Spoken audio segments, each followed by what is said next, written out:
साहित्य में जब हम रस की बात करते हैं तो इसका अर्थ होता है आनंद। संस्कृत काव्य शास्त्र में रस को काव्य की आत्मा कहा जाता है। यह रस किसी भाव दशा की चरम सीमा या परिणति होता है। सपोज करो हम कोई नाटक देख रहे हैं, कोई फिल्म देखते हैं, तो हमें जब हम पूरी तरह उसमें डूब जाते हैं, आनंद आने लगता है, तो हमें फिर इधर उधर का नहीं पता चलता। खाना खा रहे हैं तो ऐसे ही, क्योंकि हम पूरी तरह से उस रस में डूबे हुए हैं, आनंद ले रहे हैं। रस के विषय में कुछ ऐसी मुख्य बातें होती हैं जो जाननी आवश्यक है। रस शब्द आनंद का पर्याय है। आनंद और रस एक ही बात है। वो हमें काव्य पढ़ने में भी आ सकता है, साहित्य पढ़ने में भी आ सकता है, कुछ बच्चों को खेलने में आता है, कुछ बच्चों को खाने पीने में आनंद आता है, कुछ बच्चों को सोने में आनंद आता है।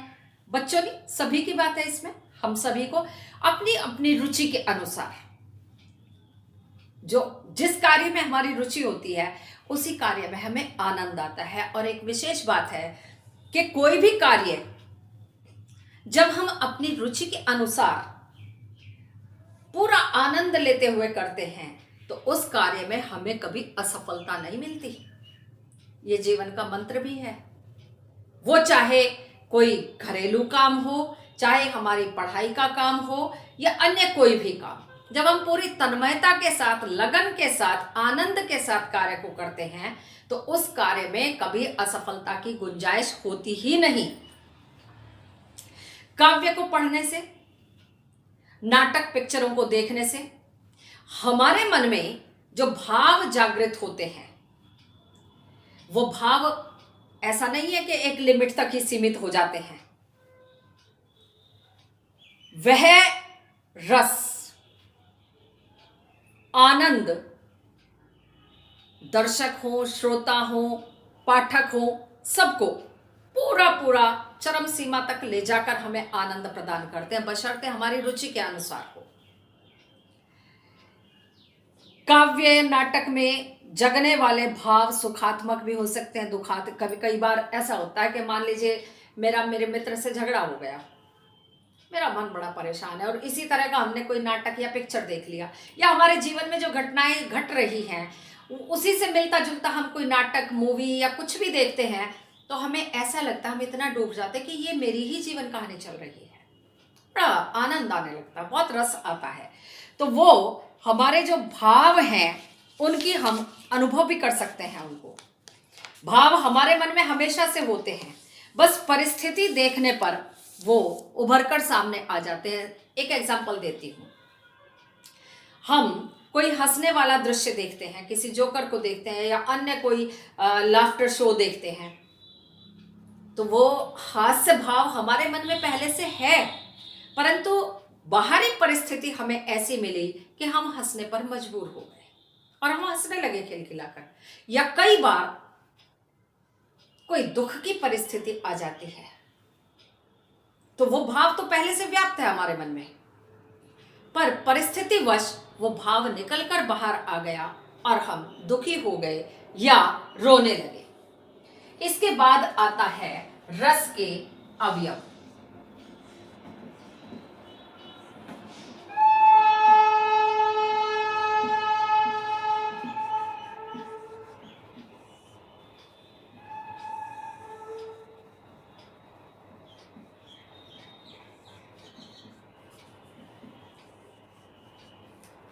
रस के 4 अवयव होते हैं। पहला है स्थायी भाव,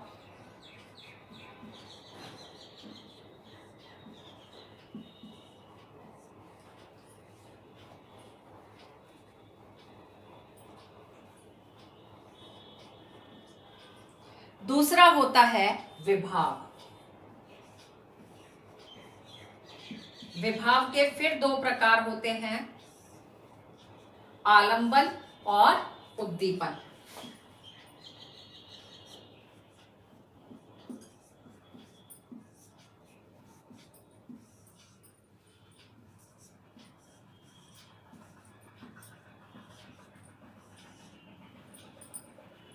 तीसरा होता है अनुभाव,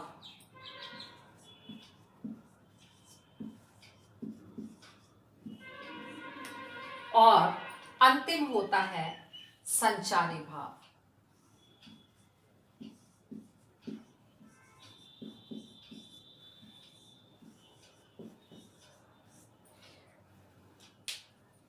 पहला है स्थायी भाव।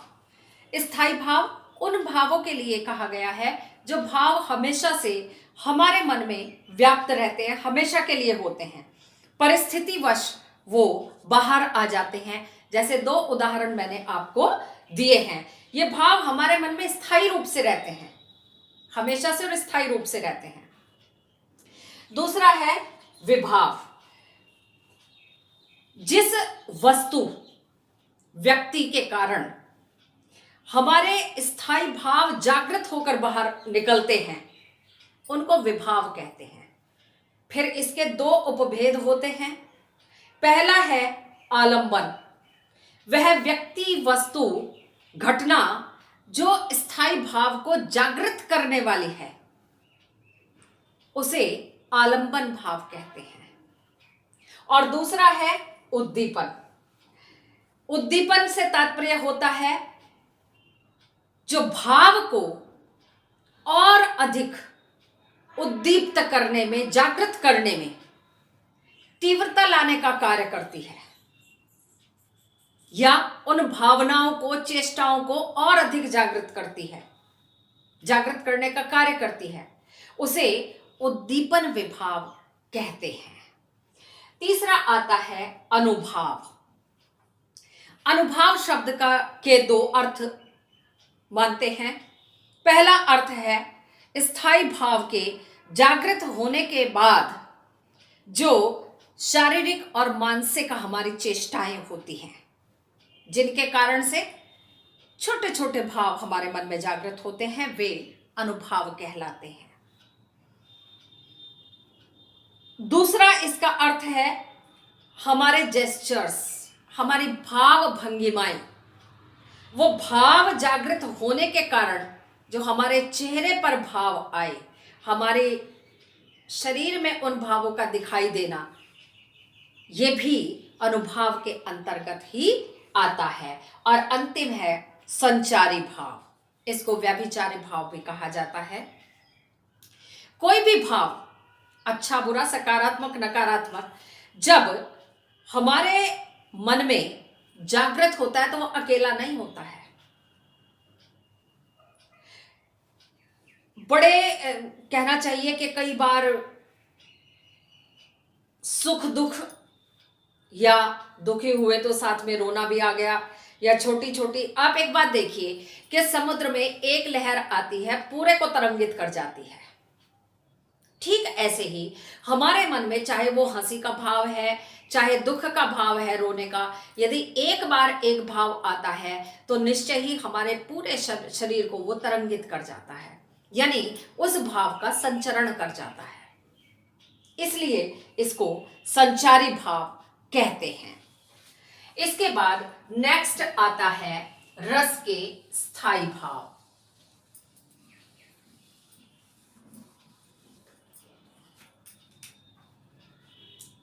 रस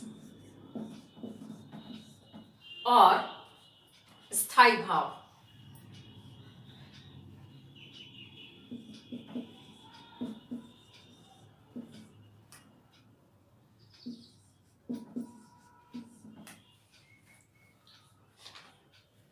पहला रस है श्रृंगार रस।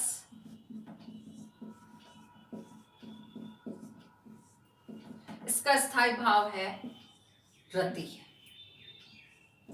दूसरे नंबर पर हम ले लेते हैं हास्य, और इसका स्थायी भाव है हास।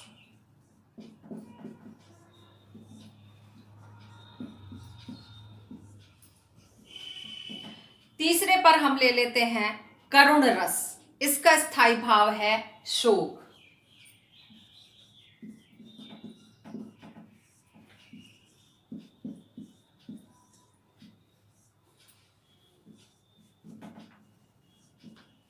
चौथे नंबर पर लेते हैं रौद्र, और रौद्र का स्थायी भाव है क्रोध।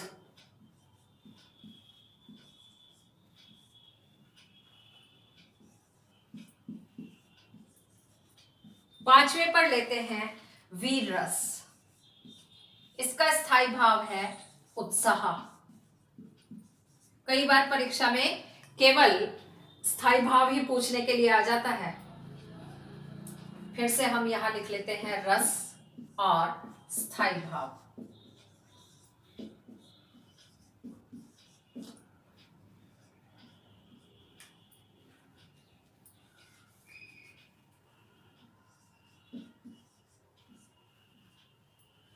छठे नंबर पर आ जाता है हमारा भयानक रस, जिसका स्थायी भाव है भय। सातवें नंबर पर आ जाता है विभत्स। इसका जुगुप्सा या घृणा। जुगुप्सा अक्सर याद नहीं रहता तो इसलिए घृणा भी करवा देती हूं मैं। आठवें नंबर पर आ जाता है आपका अद्भुत रस।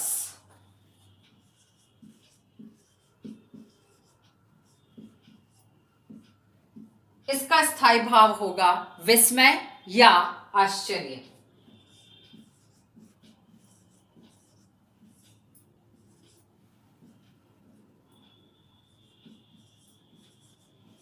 अंतिम है शांत रस। इसका स्थायी भाव है निर्वेद। दो तीन मुख्य बातें हैं। श्रृंगार रस के दो भेद होते हैं। पहला है संयोग। श्रृंगार रस के दो भेद होते हैं। पहला है संयोग श्रृंगार और दूसरा है वियोग या विप्रलंभ श्रृंगार। अब बहुत शॉर्ट में मैं आपको स्पष्ट कर देती हूं कि श्रृंगार रस का स्थायी भाव रति होता है और इसमें नायक और नायिका का प्रेम होता है। इसी के साथ साथ मैं आपको स्पष्ट कर देना चाहती हूं, यदि यही प्रेम माता का पुत्र के प्रति है तो वहां वात्सल्य रस होगा, और यदि वही प्रेम ईश्वर के प्रति प्रकट किया गया है तो वहां भक्ति रस होगा। 9 मैंने लिखवाए हैं, 2 की मैंने व्याख्या आपको कर दी है। श्रृंगार रस के दो भेद है। संयोग श्रृंगार यानी जब नायक और नायिका का मिलन प्रदर्शित किया जाता है, प्रकट किया जाता है, वहां संयोग श्रृंगार होता है, और जहां दोनों के बिछड़ने का वर्णन किया जाता है वहां वियोग श्रृंगार रस होता है। दूसरा आता है हास्य रस। हास्य रस में जब किसी नाटक या किसी दृश्य को देखकर हास्य की स्थिति उत्पन्न होती है, काव्य को पढ़कर, तो वहां हास्य रस होता है। इसका एग्जाम्पल मैं आपको दे देती हूं।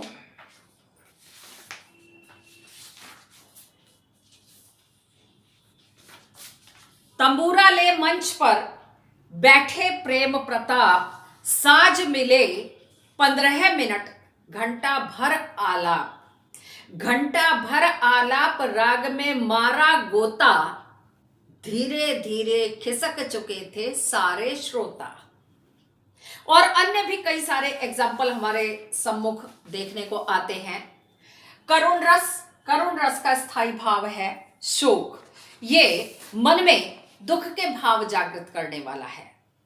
इसका उदाहरण है शोक विकल सब रोवहि रानी, रूपसीलु बल तेज बखानी, करहि विलाप अनेक प्रकारा, पर ही भूमि तल बारहि पारा।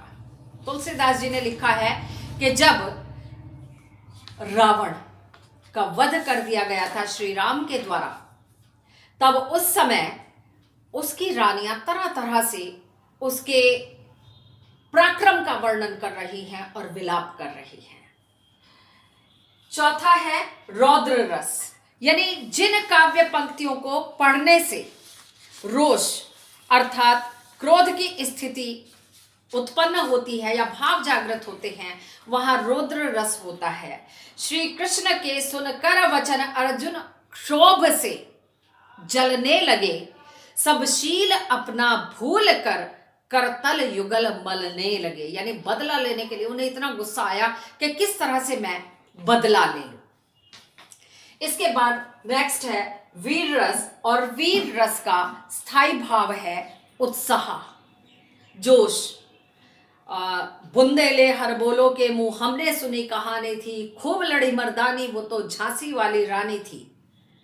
या देशभक्ति का आप कोई भी गाना इसमें ले सकते हैं। वीर तुम बढ़े चलो, धीर तुम बढ़े चलो, सामने पहाड़ हो कि सिंह की दहाड़ हो, तुम कभी रुको नहीं, तुम कभी झुको नहीं। अन्य अनेक उदाहरण हैं जिनको हम इसके अंतर्गत ले सकते हैं। नेक्स्ट है भयानक अर्थात भय। जिन काव्य पंक्तियों या दृश्यों को या नाटक पिक्चरों को देखकर हमें भय लगता हो, वहां भयानक रस की उत्पत्ति होती है, भयानक रस होता है। उधर गरजती सिंधु लहरियां कुटिल काल के जालों सी, चली आ रही फेन उगलती फन फैलाए ब्यालों सी। तूफान, उधर गरजती सिंधु लहरियां, गरजती हुई उमड़ती घुमड़ती सिंधु की लहरें आ रही हैं, जैसे कोई काल अपना जाल बिछाता हुआ आ रहा हो।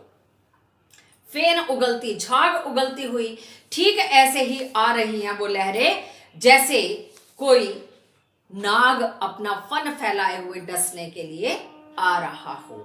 नेक्स्ट है विभत्स रस, यानी कुछ ऐसे दृश्य या ऐसे स्थिति परिस्थिति कोई हो जिनको देखकर घृणा, कई बार हम सड़क पर चलते हैं, कूड़ा करकट पड़ा होता है तो हम छी कहकर निकल जाते हैं, या कई बार घृणा की स्थिति हो जाती है। सिर पर बैठी हो काग, आंख दो खात निकारत, खींचत जी बहिस्यार अति ही आनंद उर धारत, गीध जांघ को खोद खोद के मांस उपारत, स्वान आंगुरिन काटी काटी के खात विदारत। भारतेंदु हरिश्चंद्र जी के द्वारा ये लिखा हुआ है और इसमें बड़ा विभत्स वर्णन किया गया है कि किस प्रकार से गिद्ध, सियार और स्वान, कुत्ते को कहते हैं, किस तरह से वो आनंद लेकर उस लाश को नोच नोच कर खा रहे हैं। इसके बाद आता है अद्भुत रस, आश्चर्य, अनोखा। यानी जिन दृश्यों से, जिस काव्य पंक्तियों को पढ़ने से, जिन मूवीज को देखने से, नाटक को देखने से आश्चर्य की अनुभूति होती है, वहां अद्भुत रस होता है। अखिल भुवन चर अचर सब, हरिमुख में लखी मातु। ये यहाँ कृष्ण और यशोदा का वर्णन किया गया है कि जब कृष्ण जी मिट्टी खाते हैं, माता कहती है कि जरा मुंह खोलकर दिखाना, तो वो ब्रह्मांड के दर्शन कर लेती हैं। वही देखकर वो आश्चर्यचकित रह जाती। चकित भई गद गद वचन, विकसित दृग पुलकातु। नेक्स्ट है शांत रस, शांति का अनुभव। इसका स्थायी भाव निर्वेद है। 2020 के हिंदी के एग्जाम में यह प्रश्न पूछा गया था कि शांत रस का स्थायी भाव क्या है। हालांकि इस बार आपके एमसीक्यू आने हैं, पैटर्न चेंज हो गया है इस वर्ष से। मन रे तन कागद का पुतला, लागे बूंद बिनसी जाए छिन में। हमारा मन और ये सारा तन एक कागज के पुतले के समान है। एक बूंद लगी, जैसे कागज गल जाता है, ठीक वैसे ही ये शरीर भी नष्ट हो जाता है। प्राण है तब तक आवाज आ रही है, और ये प्राण वापस नहीं गया, निष्प्राण हो गए। मन रे तन, हे मेरे मन, तुझे इतना ललचता है, ये कागज का पुतला है। लागे बूंद बिन सी जाए छिन में, जैसे क्षण में कागज नष्ट हो जाता है बूंद लगने से, क्षण भर का खेल है जीवन का और मृत्यु का। गर्व करे क्या इतना, इस तन पर इतना क्या गर्व करना। भक्ति रस और वात्सल्य रस। वात्सल्य रस का उदाहरण मैं आपको दे देती हूं। किलकत कान घुटरुवन आवत।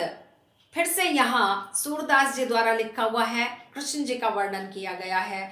मणिमय कनक नंद के आंगन बिम पकड़े धावत। माता उसके पीछे दौड़ रही है कृष्ण कन्हैया के, उसे पकड़ने के लिए, और वो घुटनों के बल आगे आगे दौड़ते हुए चले जाते हैं। इसके बाद भक्ति रस का एग्जाम्पल है, राम जपू राम जपू राम जपू बावरे, घोर भव नीर निधि नाम निज नावरे। तुलसीदास जी के द्वारा लिखा हुआ है। वो क्योंकि राम भक्त थे, बहुत बड़े राम भक्त थे, और अपने जीवन के हर दुख से निजात पाने के लिए वो केवल एक ही औषधि बताते थे, श्री राम का नाम। और उनके अनुसार हर दुख का निवारण करने वाले, इस जगत में सबका कल्याण करने वाले केवल और केवल प्रभु श्री राम हैं। इसके बाद मैं आपको वर्कशीट भेजूंगी, आप उसको कंप्लीट करिएगा, पूरा कर लीजिएगा। इसके आधार पर पीपीटी के द्वारा पहले मैंने आपको भेज दिया था। धन्यवाद।